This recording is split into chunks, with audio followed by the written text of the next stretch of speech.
Hello guys, have a great day everyone. This is your DJ Lalab. Hello. Shout out pala dyan sa mga OFW po all around the world. Meron lang talaga akong gustong i-check marites sa inyo mga darling. Yes. Nakakainis ba? Naka-encounter po ba kayo ng ganito sa mga OFW ng kasamahan ninyo po? Oo. Nakakainis minsan. Bakit kamo? Yun bang magpa-check attendance ng amo? Yung pabida-bida dito sa loob pag nandyan ang amo? Eh kung wala, hindi kikilos. Oo, magtago sa longga day. Mag Mr. P. Alam nyo yung P? Yung pinagkikitaan ngayon, yung sikat ngayon. Huwag ka na lang sabihin, baka mamaya magalit sa akin si Mita. Yes, kung hindi man sa TIK, doon sa PO. O, ayan. Alam nyo na. May tao talagang ganyan, no? Yung ibang tao, nagkanda-ugaga na sa pagkilos, nahihirapan, napagod.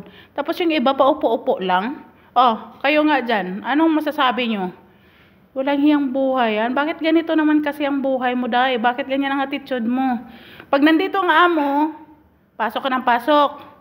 Tapos, gagawa ka ng mga paraan dito, kunwari. Ikaw ang bida sa mga gawain. Magpa-check attendance. Kahit ano-ano na lang iniisip. Magpi-plating, kumbaga dito sa lamisa baday. Oo, mag-plating yan. Oo, magpunas, magwalis-walis, na wala namang wawalisan kasi nilinis na ng isa. Oo. Tapos, kahit hindi sinasabi ng amo na yun ang lulutuin mo, lulutuin. Kahit nagagalit ng amo, tapos kung sabihan namin, magagalit.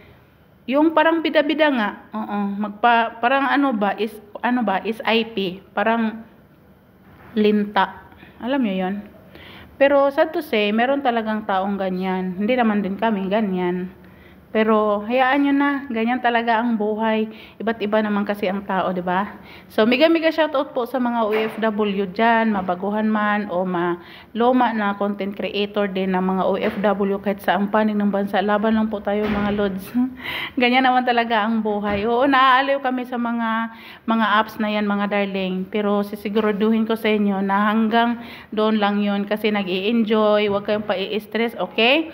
So, lahat ng mga content creator dumadaan sa pagkamaliliit na content creator. Tiis-tiis lang. Saan pa ba pupunta yan? Kasi hindi ka naman magiging content creator na big kung hindi ka dadaan sa mga rules and regulations or mga process ni Meta. Okay?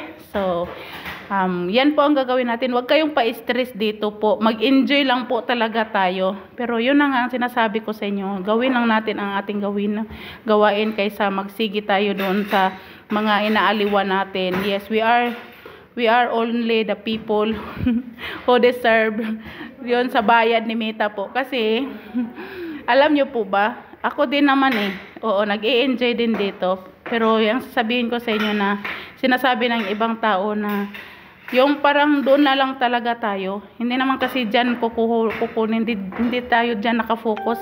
Sabi pa nga ng Matthew 6:33, seek ye first the kingdom of God and His righteousness, and all these things shall be added unto you. Pakapinraday ang mga panalangin.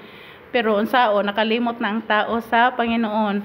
Paggising ng umaga, ayan, cellphone. Pagdilat ng mata, cellphone. Pagkatapos ng maligo, cellphone. Bago magpasok ng trabaho, cellphone. Pagkatapos ng trabaho, cellphone pa din. Ganyan ako, minsan. Pero isipin ko muna yung trabaho natin, ha? Kaya kayo dyan mga OFW, kung sino dyan ang gustong magkakita o mayroon kayong pagkakitaan, PM nyo ko. Kasi turuan ko kayo para matuliro din ang utak ninyo kagaya ko, di ba?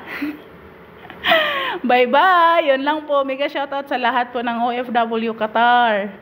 Yes, dito po kami sa Qatar mga darling. At saka, kahit sa ang panig ng mundo, meron ding PO. Kaya, PM nyo ako para turuan ko kayo.